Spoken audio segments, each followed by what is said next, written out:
Je pense qu'il faudra faire des choix pour que ça reste concret, que ça reste vivant, que le texte puisse parvenir, tout en entendant quand même cette langue qui est très belle et qu'il faut faire entendre comme un poème aussi.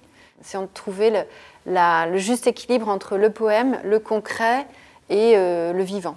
Iphigénie, c'est vraiment, on est dans le poème épique presque. On est en extérieur, au bord de la mer, dans une atmosphère de guerre, puisque c'est juste avant la guerre de Troie. Paris a enlevé Hélène, et donc l'armée grecque dirigée par Agamemnon doit aller attaquer Troie pour récupérer Hélène.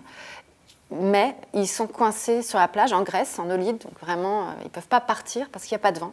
Et il y a un oracle qui dit à Agamemnon, si tu veux que le vent se lève et si tu veux pouvoir aller gagner cette guerre, il faut sacrifier ta fille Iphigénie. Mais à partir du moment où on lui dit, tu dois être sacrifié pour qu'on puisse partir faire cette guerre, cette jeune femme finalement ne se pose pas de questions et je pense même profondément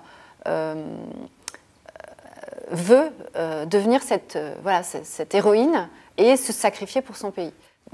Bien sûr, on est chez les Grecs, mais on travaille sur une esthétique qui brouille un petit peu les pistes, avec des codes d'époques différentes qui se mélangent, des choses très antiques et des choses très contemporaines, avec des éléments de scénographie qui peuvent vraiment rappeler la plage avec l'entrée du camp militaire, dans des matériaux qui sont des matériaux d'aujourd'hui, qu'on va identifier assez facilement. On essaie vraiment de ne pas transposer dans une époque ou dans une autre, de rester dans cette chose intemporelle. Ce n'est pas évident à faire, mais voilà, de dire que ça pourrait avoir lieu aujourd'hui, demain, que ça a pu avoir lieu il y a 100 ans, on ne sait pas.